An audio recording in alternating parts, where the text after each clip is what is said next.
Fleet News. New data shows vital role of benefit-in-kind tax to EV adoption. That's on the 14th of January 2026 by Gareth Roberts.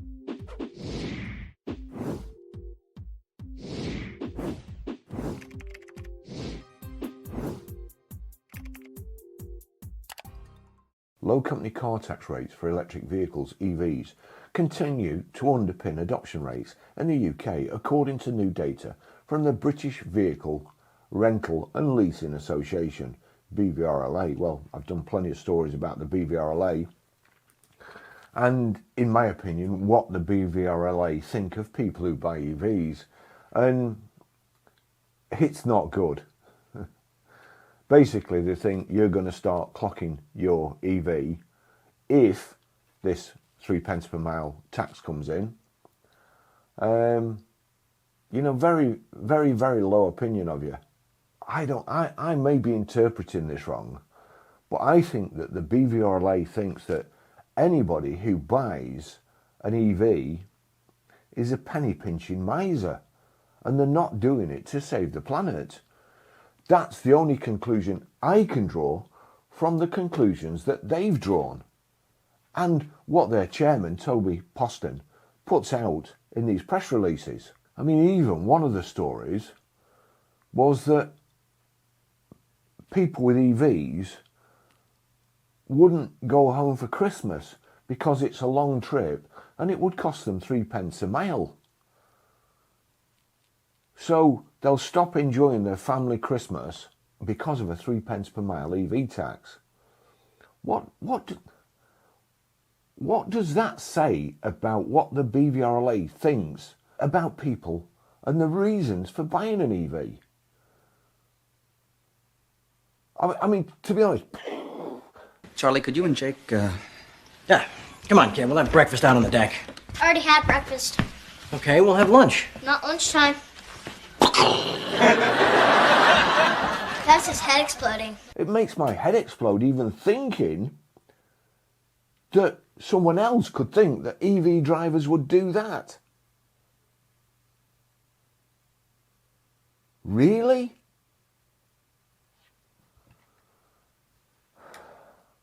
I mean, I come across my fair share of EV people on Twitter and, you know, replying on YouTube. And to be honest, they're not very nice. They're some horrible people. There's horrible people all over the world, Baz. Yes, there is. There's horrible people everywhere. Yes, there is. EV people are particularly nasty. Honestly, in my opinion, its latest Leasing Outlook report suggests that salary sacrifice drivers are 4 times more likely to choose a fully electric car than personal contract hire purchase customers, PCH. 3/4 of lease cars on the BVRLA fleet are now capable of zero-emission driving, thanks to electric, plug-in hybrid, or hybrid powertrains. So not 100% of the time then, eh, Toby? They're capable. All right, they're capable. I'm capable of jumping off a cliff. I feel like it a lot of times, but so far I haven't done it. Battery electric is the dominant powertrain, with new analysis revealing an uneven penetration from 83% of the salary sacrifice fleet to 47% of the business contract hire fleet, but only 18% of the PCH fleet. And they must be crapping themselves, because they know very well that that percentage of electric vehicles is going to cost them a fortune, which is why they're campaigning to the government for the government to give a use grant. So I'll go through this again. The BVRLA, the Leasing Association and, you know, rental, they get way more discount than you get as a private. Way more. Probably 2, 3, 4, 5 times more discount than you get. And when they come to sell them second hand, bearing in mind they've not had to put any fuel in them because they give them to an end user So it's the end user who has to put, all they have to do is cover the depreciation, and they can't do that. They're losing money hand over fist. They want the cars cheaper new, they want to get them cheaper than new, and then they want a grant as a used one too. A double dip. Right? You go into the relish, you bite a piece off. It's not done. It's not the done thing. All right? Your Dorito or whatever, one dip, you can't go back to the dip twice, which is what the BVRLA want to do. They want to dip in to taxpayers' money twice because they can't do the job. If you can't make money doing your job, then do what the motor trade are having to do. Do what the garages are having to do. Shut down. Okay? If you can't do it, shut down. Don't come begging to the taxpayer for money because you can't do your job, or because the government are telling you to sell or buy so many vehicles that you can't make money on. What you should do is say, no. I'm sorry, no. We'll buy petrols. We can make money on them. They hold the price. We can rent them out. There's no problem. That's what you should do. You need to cowboy up and don't go with your hand out for money to the government. Go and tell them exactly. Be honest with people out here instead of saying one thing to customers and another thing to the government and another thing to the people involved in your little club of the BVRLA. That's misinformation. It's the very definition of misinformation, telling one group of people one thing while you're telling the government another. The figures, say the BVRLA, highlight the success of the supportive benefit in kind BIK tax treatment of electric cars for driving uptake. Bribe, you mean? You mean they get a tax bribe? It's nothing. It's a tax bribe. The people who aren't getting the tax bribe don't buy an electric vehicle.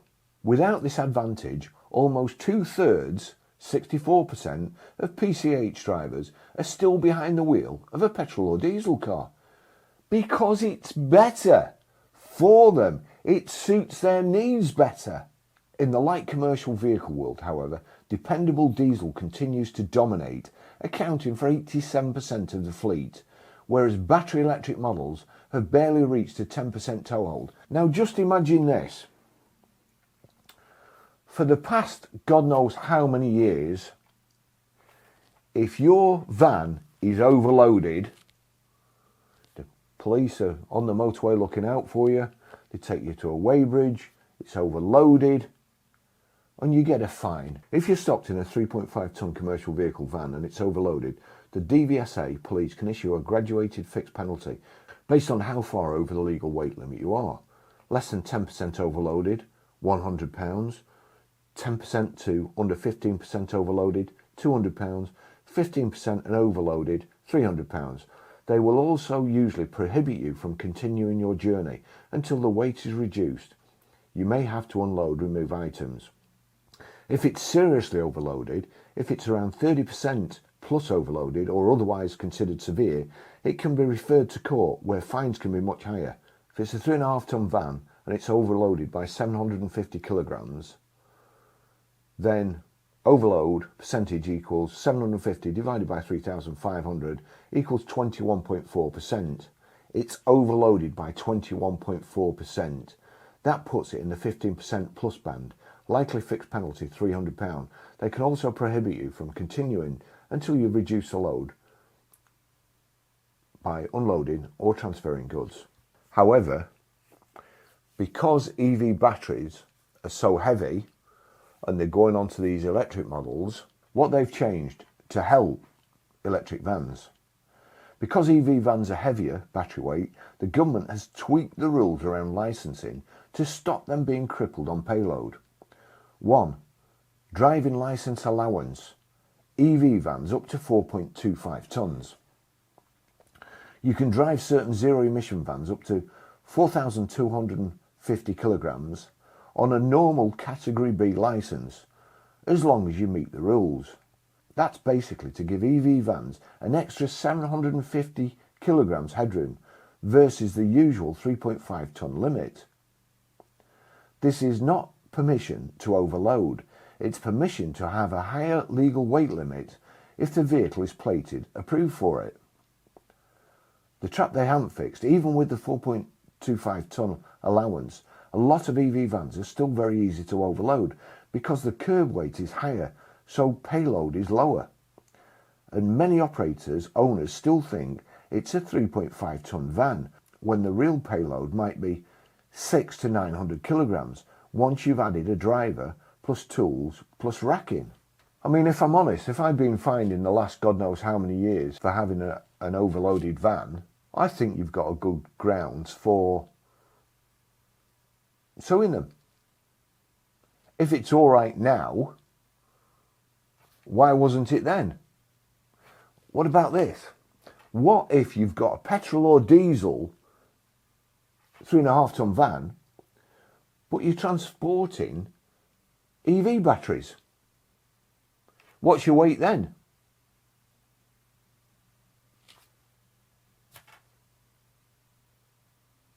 Tricky one, isn't it? The whole system is bent. EV vans aren't fit for purpose. The big ones, they're not fit for the purpose that petrol and diesels have been used for the last God knows how long. Are they? How can they be if they've had to change the rules? There's no argument, they're not suitable. And the little ones aren't suitable either, because that's the big one. The little ones weigh a flipping tonne as well. You think tyres last longer on something that's heavier, that's got more torque? You're out of your mind. In the light commercial vehicle world, however, dependable diesel continues to dominate, accounting for 87% of the fleet, whereas battery electric models have barely reached a 10% toehold.